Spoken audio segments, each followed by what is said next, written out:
Yun! Ito nga pala yung ginawa nating cover-up tattoo, cat tattoo kay Ma'am Jessa. Yan, ito yung dating tattoo ni Madam, oh. Grabe, sick cover-up na yan. Yan, kita nyo yung hilik ni Buwan, no? Grabe, kita yung nakakatulog dyan. So yun, nandito pa rin tayo sa Pampanga. At yun, habang naghihintay tayo ng session natin mamaya, nag-i-edit tayo. So, ayan. Sa lahat ng gusto magpa-cover up tattoo, yan si Ma'am Jessa. Naka-live yan sa Mewa TV FB page. So, sobrang dark na nung tattoo ni Ma'am.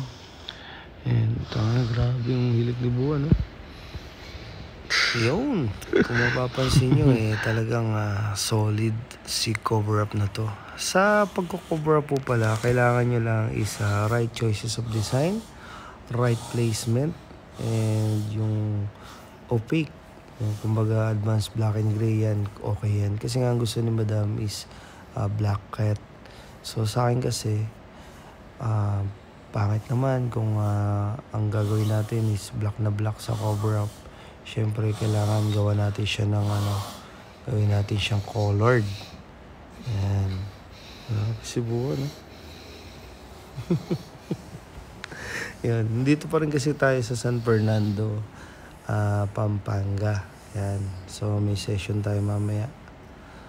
So gumamit po pala ako dyan ng 27. Ayan, ano yan 11M1. Yan. Pag mga solid block na ganyan, yung mga hibla-hibla na ganyan, pati sa mga buhok, pwede kayong gumamit dyan ng 11M1, 19M1. Yan.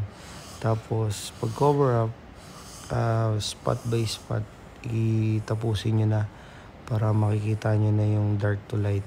Kasi akong ginagawa ko, kung nako-cover up ko siya ng light or medium, doon ako nag-i-stick Hindi ako nag-i-start sa black. Kasi nga, syempre, pag cover up, kailangan mas mapaganda natin siya.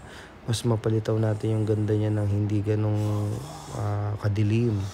Kagaya nito, kung papansin nyo, nagkaroon pa ng mata, nabuhay pa natin yung mata dyan, tapos yung kumbaga yung flow nung buhok nung cat. Tapos syempre, ano ba ang contrast ng ginawa natin? Naglagay tayo dyan ng dark red. Yung dark red sinawsaw natin sa medium tone ng opaque, yan, kaya nagkaroon siya ng dark tone. Yan, parang nagkaroon siya ng parang dark purple.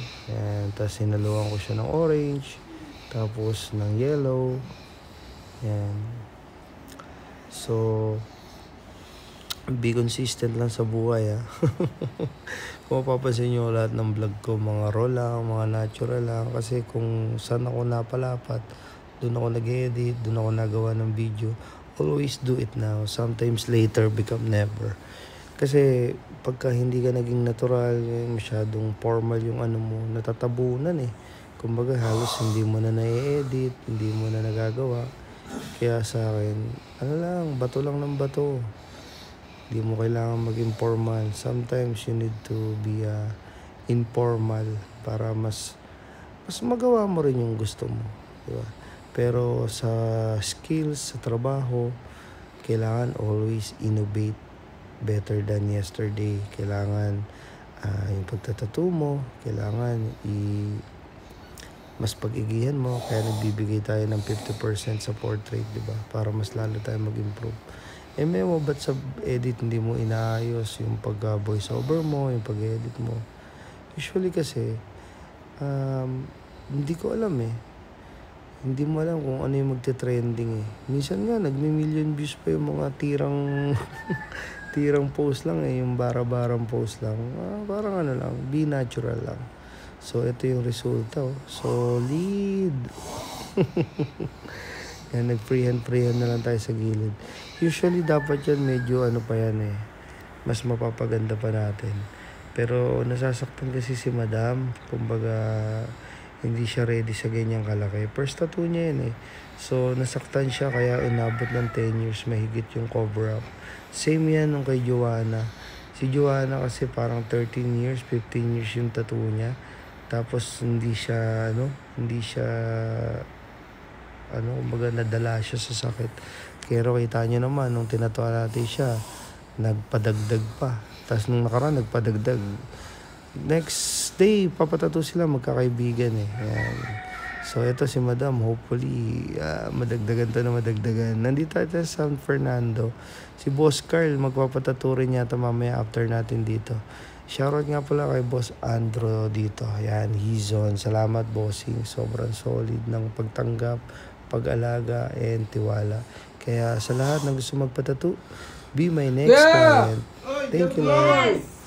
Ito si Madam Jessa. Tinatawa natin siya ng Ket Kalebian sa Meo TV FB page. So, kamusta mo? Panoorin niyo yung live. I'm very satisfied. Highly recommended. 210%. The details, the best talaga. Hinahanap ko yung bakas ng nakaraan. Wala kayong makikita. So, ano siya? Expect mo lang, block lang.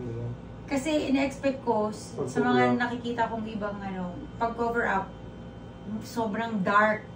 Pero ito talaga hindi ko ina-expect. The best. Sulit yung sakit. Nakalive yan sa Meo TV. Yes. From start to finish. Kaya ako lagi ako nagla-live para makita rin ano ba yung outcome. Baka kasi yung iba, dinadaya lang. Yes. So yan, sa lahat ng gusto magpatato, inumaga na kami. 24/7 talaga tayo. Kahit saan, kahit on the spot, PM lang ko kayo. And si Ma'am vocalist ng G Plus Band. Ayan. Wait mo nga sila mo. I-like nyo po ang aming Facebook page, G Plus Band PH. Ayan, marami silang Thank you, Meo. The best. Maraming salamat. The best.